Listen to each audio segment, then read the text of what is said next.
1900s का America, एक छोटा सा लड़का, गरीब, पर उसके सपने बहुत बड़े थे।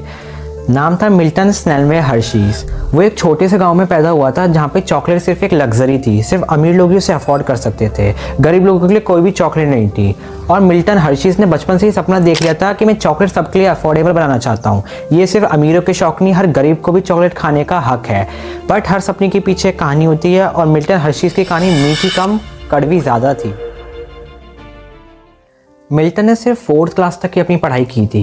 गरीबी और जिम्मेदारी ने उसे स्कूल नहीं जाने दिया। बट मिल्टन का भी सपना था कि मैं स्कूल जाके डिग्री लेके कॉर्पोरेट में वर्क नहीं करना चाहता। मैं अपनी ज़िंदगी में कुछ बहुत बड़ा करना चाहता हूँ और सबके लिए करना चाहता हूँ। 14 साल की उम्र में मिल्टन ने एक लोकल कैंडी वर्कर के यहाँ काम करना शुरू किया।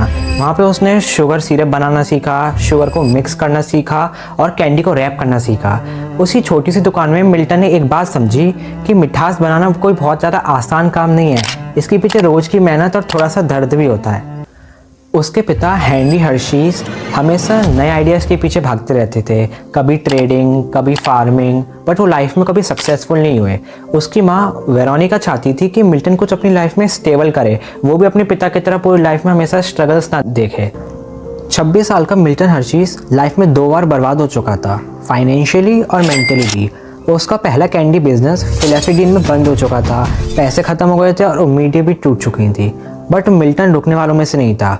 उसने सोचा शायद नेक्स्ट टाइम लक साथ दे दे, इसलिए वो न्यूयॉर्क सिटी गया नए आइडियाज़ और नए प्लान के साथ। पर वहाँ पे भी उसका हाल वही था, उसका दूसरा बिजनेस भी बंद हो गया था। दुनिया कह रही थी मिल्टन बस करो, ये तुम्हारे बस की बात नहीं है, तुम भी अपने पिता की तरह पूरी लाइफ में स्ट्रगल करते रह जाओगे। बट मिल्टन हार मानने वालों में से नहीं था। उसने सोचा मैं ये दुनिया को गलत प्रूफ करके ही दिखाऊंगा। मिल्टन वापस अपने होम टाउन लैंकेस्टर आया। यहाँ पे उसने एक नई रेसिपी बनाना सीखी, कैरेमल। कैरेमल बेसिकली शुगर को बहुत ज़्यादा हाई टेम्परेचर पे हीट करने से बनता है, जो कि बेकरी इंडस्ट्री में बहुत ज़्यादा यूजफुल होता है। बट मिल्टन ने इधर कुछ नई इनोवेशंस की और उसने फ्रेश मिल्क से कैरेमल बनाना सीखा। यही चीज़ की लाइफ का टर्निंग पॉइंट। 1900s की शुरुआत में मिल्टन ने अपनी कंपनी लैंकेस्टर कैरेमल कंपनी की फाउंडेशन की।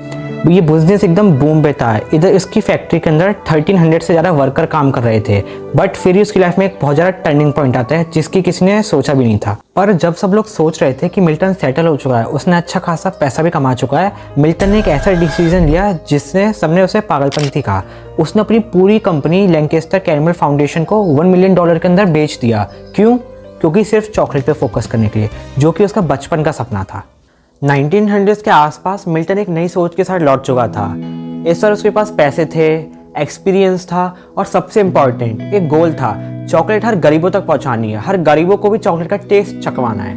बट उस टाइम तक चॉकलेट बनाना कुछ इतना आसान काम नहीं था। चॉकलेट की प्रोडक्शन बहुत ज़्यादा महंगी थी, मशीनरीज भी बहुत ज़्यादा महंगी थी और सबसे इम्पॉर्टेंट चॉकलेट इंडस्ट्री के डोमिनेंट प्लेयर सिर्फ जर्मनी और स्विस लोग थे।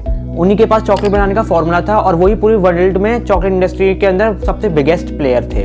बट मिल्टन भी रुकने वालों में से नहीं था। उसने सोचा मैं अपना फॉर्मूला खुद बनाऊंगा। हर दिन वो नए एक्सपेरिमेंट्स करता था। कभी चॉकलेट बहुत ज़्यादा कड़वी बनती कि खाई ना जाए, तो कभी इतनी टाइट और कठोर कि तोड़ी ना जाए। बट मिल्टन रुकने वालों में से नहीं था और फाइनली उसे एक दिन चॉकलेट का एक परफेक्ट ब्लेंड मिल गया और उस दिन बनी वर्ल्ड की सबसे ज़्यादा famous chocolate Hershey's milk bar.